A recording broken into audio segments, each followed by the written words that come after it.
Kyle, it seems like there are a lot of things going on in the state of Florida this offseason. Did you know rebranding might be one of them? Oh, man.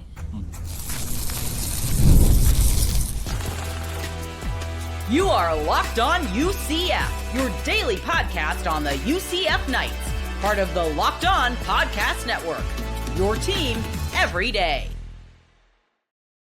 Welcome on in to Locked On UCF, your daily UCF podcast. I'm your host, Mike G. Turn us on, turn us up. We'll turn it out. I'm here with my good friend Kyle Nash, senior writer, UCFKnightZone.com, to talk a little UCF football. This promises to be one of the weirder episodes of the offseason, but we're going to talk about growing the brand on today's show. Yeah, but listen, and it could be among some of the best that's going on here in Florida, or maybe the worst. It depends entirely on who you ask. Yeah. We're going to start the show talking about something, a quiet movement I'm calling it a quiet movement that's going on right now. We're going to get our listeners' thoughts on that. Before we get into that, though, please like and subscribe to the channel. We need your help. We're growing fast here at Locked On UCF. We want to continue that growth. Every time you like and subscribe, you help us with that. Let's start at the top here. Before we started recording, we had a little discussion about our friend Rapoli and a quiet movement that could be starting to rebrand the University of Orlando.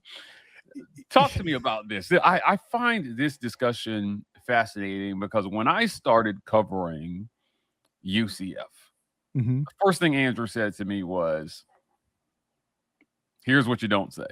That's right. Yes. And here's why. And I said, okay, eliminated from the vocabulary. And then we had what I like to term the incident, where someone from Locked On Corporate was posting a squad show.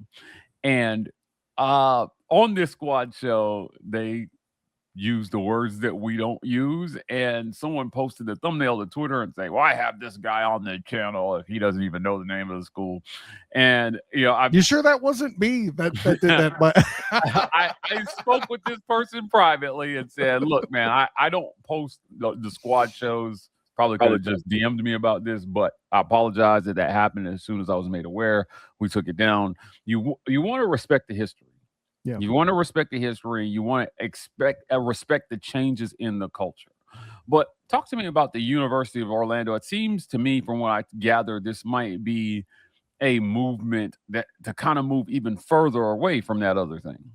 Yeah, well, and you mentioned Mike Rapoli, who's tied not only to the UFL but the Orlando Storm, which I've done a lot of work with. For those who are wondering, yes, that's also me that presides over the Storm Surge podcast.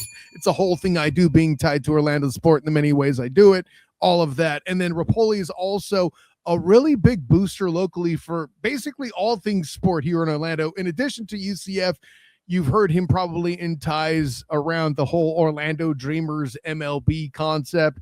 Just a prominent figure and somebody who's out there marketing. He's connected to the No Bull company that's associated with different athletic items, be it apparel for clothing, fitness clothing, or even nutrition and sports drinks, just all over the place with Tom Brady and all that other stuff. So, that concept of the University of Orlando, such as he's bringing it, the idea would be to basically rebrand it, to distance it from things that the institution has frankly distanced themselves from in the past, right? Obviously, going back to when the university was first founded, in the 60s, such that it was Florida Technological, FTU first, right? And then they changed to UCF later, right? So we get all the different historical things out. And then eventually, the first mascot was actually the Citronauts. That tie-in you think isn't something new. That's historical in and of itself. And I'd even heard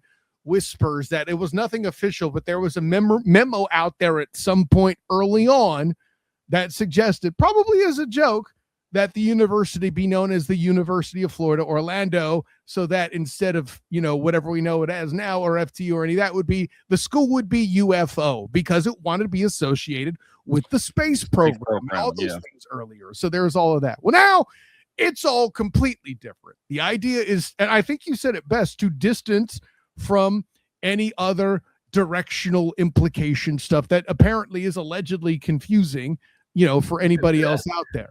Outside of the state of Florida, there's an idea that there is a recruiting advantage to being the state named school. Right.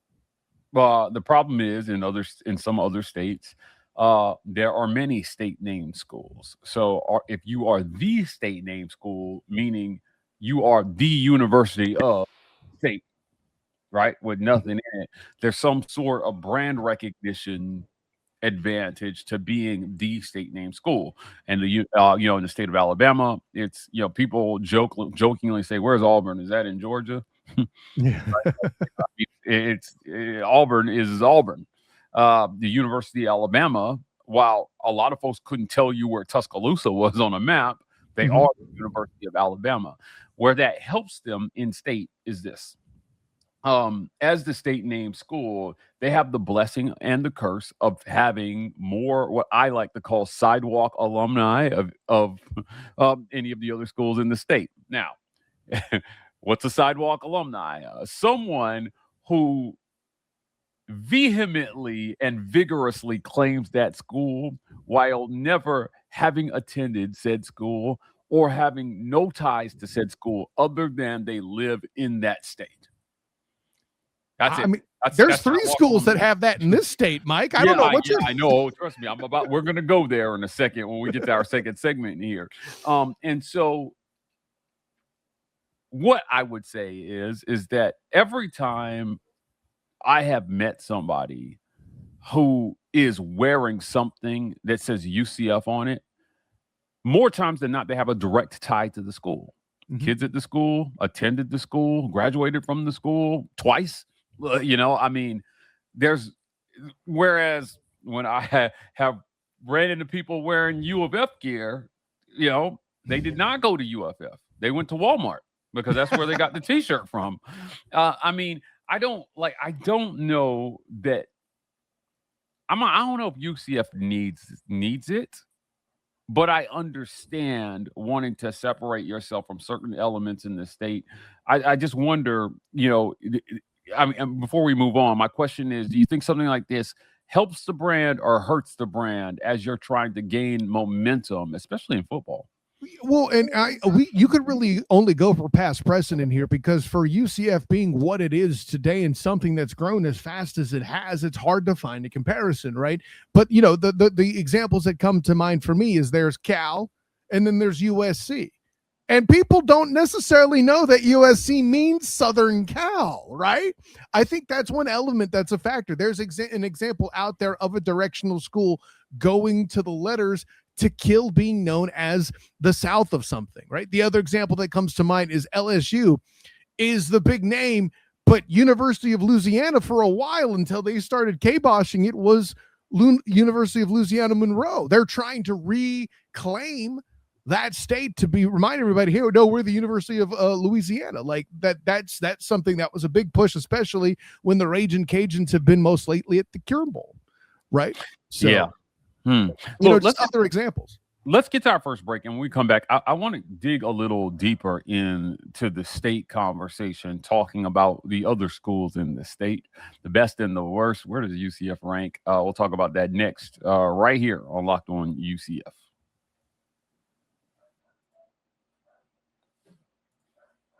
This episode of Locked On UCF is brought to you by our friends at FanDuel, America's #1 sports book. Guys, the biggest stage in soccer is here, and every match feels like it has the potential for a memorable moment. One goal can completely change the energy of a game, shift the momentum, and alter the outcome in an instant. That's what makes tournament soccer so exciting, from opening whistle to final kick. Now FanDuel is giving fans another reason to stay locked into every match with every goal pays. Bet on a match and get bonus bets for every goal scored in that match. More goals means more bonus bets. All you have to do is turn on your token. Guys, there's nothing like World Cup soccer. And I can tell you, when you are betting on a match between two teams you don't follow, there's something strangely satisfying about placing that wager and then winning some money on something that you wouldn't normally watch. FanDuel is giving you that opportunity here this World Cup season. From opening whistle to final kick, let there be goals on FanDuel. Visit FanDuel.com to get started today. Just download the app. And FanDuel, play your game.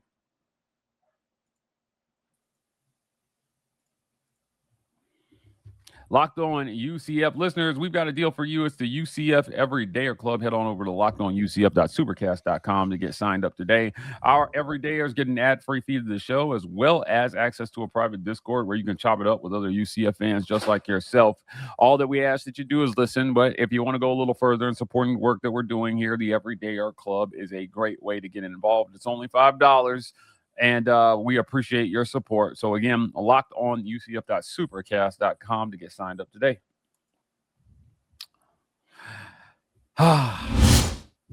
Obviously, Miami just went to the national title game. And the U of the late 90s, early 2000s had a pretty good run. It feels like this is going to sound really corny, but every school in Florida has had their day in the sun at some point. Oh, see, you went full dad joke on me, Mike. Okay. I'll let it go. I do it all the time to you. It's cool. UCF had 2017. Florida had back-to-back 2006, 2007.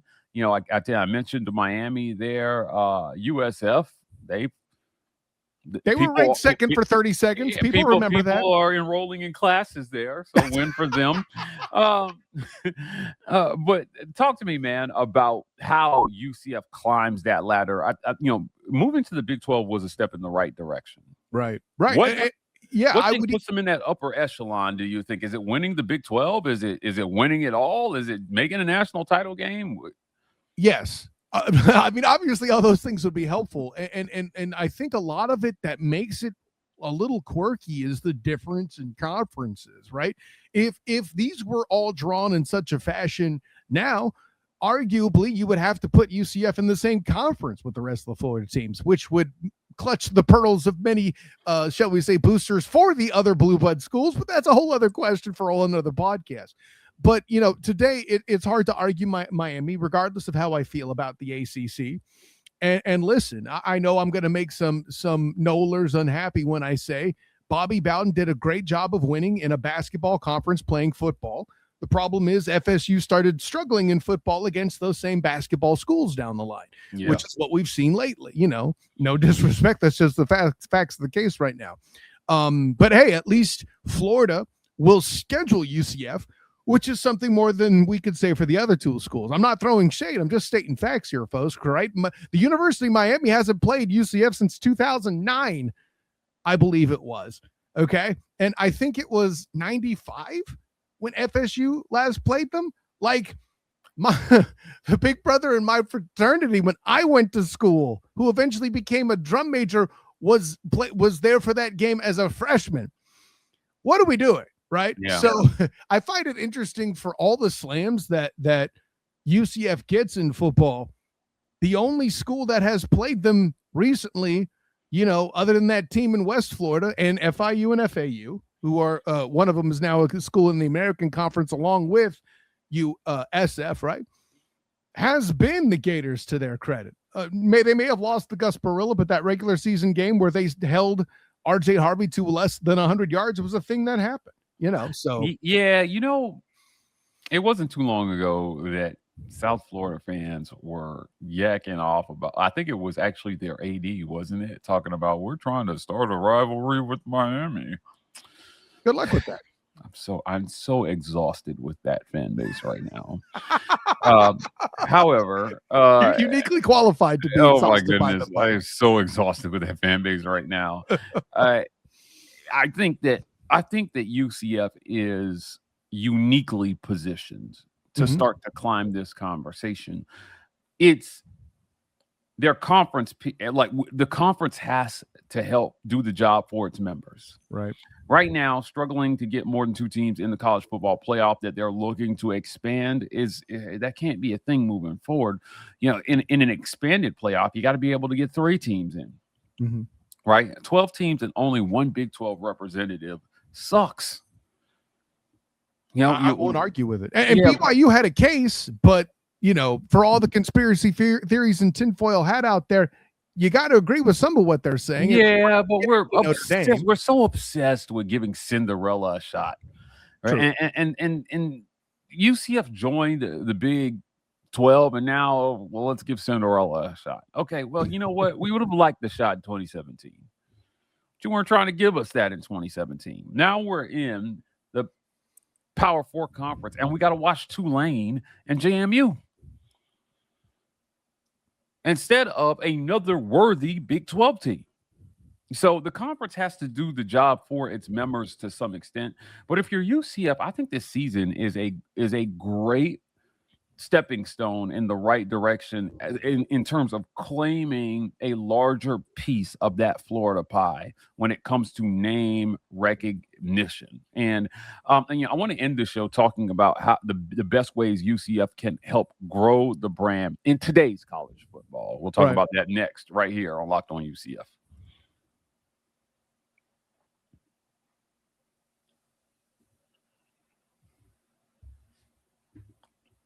James, you got to grow the brand. You have to grow the brand. The number one way to grow the brand is win. Right? Bring in high-profile athletes. Get high-profile recruiting lands. Just win, baby. Just win. This season, we've talked a lot about this schedule. And I want to take a look at this really quickly because we've been looking at it all off season. We'll continue to look at it until the season starts. This was last year's result. There were opportunities for UCF to make progress toward that growing the brand goal last year. You got blown out by Baylor, right? You didn't take advantage of opportunities versus Houston. You gave one away versus Kansas. They've got to win these games this year, and I don't think they need to make the college football playoff to do it. Now, let's take a look at this year's schedule. Yeah, I'm glad that you started to come over to my side about potentially 4-0 in September. I'm telling you, if they get out of September 4-0, people are going to start to look. And then you set up what could be follow me to La La Land here for a second. You're 4-0 in September. And then how massive is that matchup with Houston October 3rd? At Houston. Massive, massive potential top 25 matchup there. And then once the eyes of the world are on you, you got to keep winning. This is the September that could be where, you got a good, tough matchup against Pitt. I don't care what they look like in that game. Just win it. Just win it. Yeah. And listen, if you start any season 4-0, people are going to talk about you. That's how it was, right? And the last time UCF got off to a big start, I feel like, was, leading into facing Colorado, right? And I know we're a couple years off there with that. I get it. But that game going the way that it did was what took UCF off the map, right? If they go in and they go 4-0, which would actually be at or around the same weight the Colorado game happened in the season that it did, right? That would be at least an improvement for that standpoint. The punchline is they're going to be at 4-0 potentially in a week where I can't guarantee the rest of the Florida schools will have that mark. Yeah, you need a signature win. You need a signature win. But there are a couple other ways you can grow your brand this year. And this is where I want to point back to Alonza Barnett. AB3, follow me to La La Land. Mm-hmm. If he puts up for any reason Heisman type numbers this year, and if we see the best version of Alonza that we've seen yet, it's not that far-fetched versus the schedule that we could see him jump into the Heisman conversation by week 5 or 6 if UCF for some reason is on a run. The quarterbacks of winning undefeated teams are the ones that are getting the looks. And you want to grow your brand, prove that you can, number 1, win championships, and number 2, produce Heismans. Do you remember Lamar Jackson's run back? I got a chance to see Lamar at Louisville. I was in Atlanta on a business trip back in my corporate America days. Mm-hmm. And I met up with some friends in Atlanta for the Chick-fil-A kickoff game. It was Auburn versus Louisville. And he didn't start that game, but I remember I was sitting next to a Louisville fan, and I just saw Lamar running around there. I was like, God, that guy's fast. Yeah. I looked at the Louisville. I said, who's that guy? And he said, oh, that's Lamar. We really like him. We think he's going to be really good. He had no idea how good he was. Now, Louisville went on to lose that game. I think Petrino was the coach at the time. Bobby Petrino, correct. But he went on to have a historic season after, not that season, but the year after. I believe it was 2016. And, you know, if you're Louisville, you're known for basketball, but if you're trying to grow your football brand, having a player like that, a once in a lifetime player like that come through is what you need. It's a lot easier to make that recruiting pitch to the next guy when you can say, hey, look, you can win the Heisman here. No, you will get looks here. You can get drafted from here. And it's that NFL pick.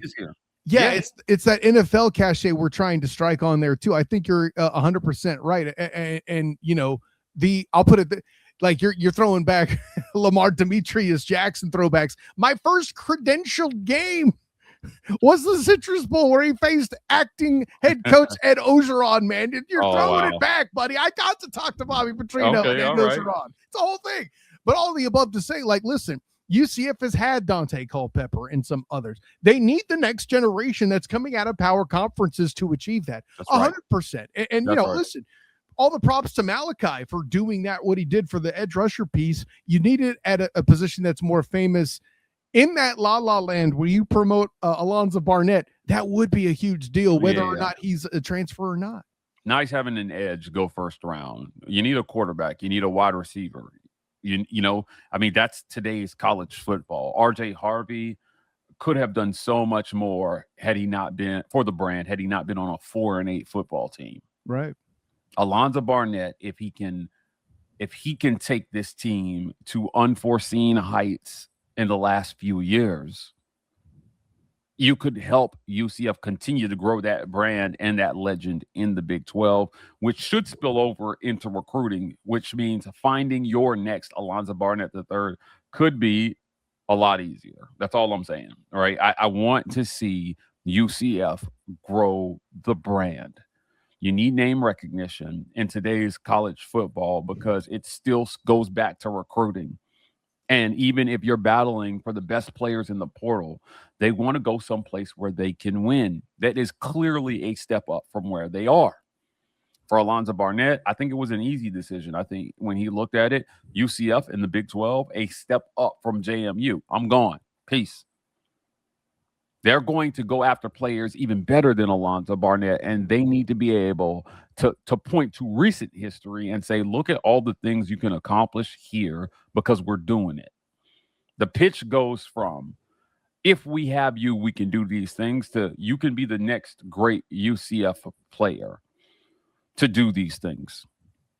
Nothing will help you grow the brand faster. Kyle Nash, senior writer, UCFKnightZone.com. I want to thank you for joining me on today's very strange episode talking about University of Orlando. We dropped a record amount of shows in the month of June. We're going to continue that streak here headed into July. So we're going to have lots of fun conversations like this. Big 12 Media Days is on the way quickly. We're going to be talking about that. I can't wait to hear what Scott Frost has to say to us, the media, from Big 12 Media Days. Guys, lock in with us. Do us a favor, like and subscribe to the channel. We'll be back at you guys tomorrow with more Locked On UCF.